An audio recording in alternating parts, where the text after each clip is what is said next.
All right, so I finished treating her. And it took 10 minutes to restore mobility through the pelvis. Earlier, the sacrum is more posterior in relationship to the PSIS. He says a very distinct PSIS. I'm on the very top of it. Sacrum is now deeper, okay? I can now load the sacrum. I can spring it. The force translates through the SI into the hips, into the knees, into the ankles, okay? I can induce spring mobility in multiple directions. The ligament is softer now, it's more normal because I can give it a little bit of an indent, okay? And I did springing on the upper back and the rib, and that all moves. Let's have you lie on your back. Let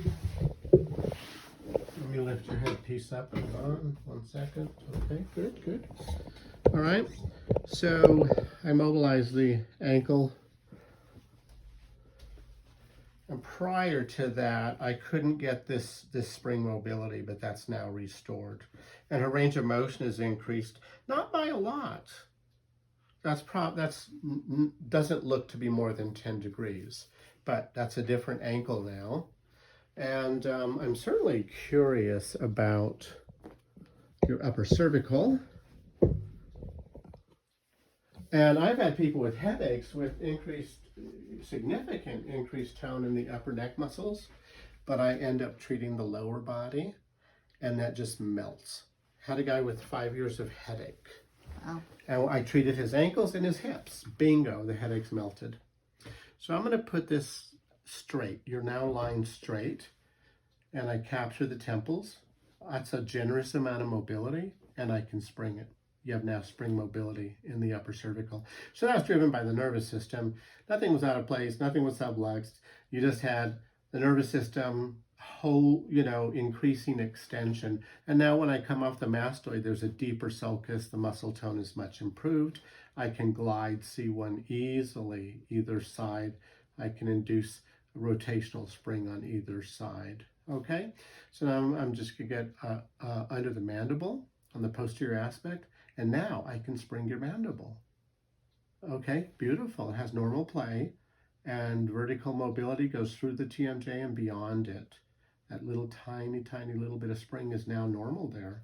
So could I have you sit up and collect your bearings? And then when you're able to, let's have you walk down the hall and back. And then come sit in the chair. I'll keep filming and ask how you feel. And her gait was quite rigid when I first looked at her. I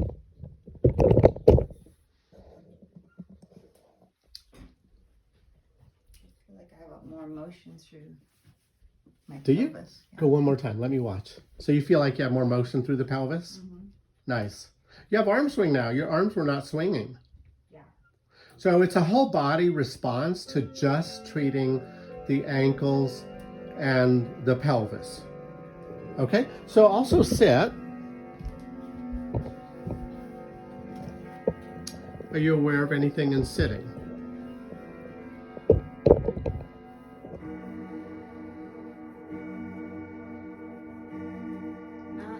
Not yet. Sometimes it takes some time before that fires up, but right now I feel like I can sit like this for a while. So you now feel more comfortable sitting. Yeah. Prior to this, you didn't tolerate much beyond 10 minutes of sitting, right? Yeah.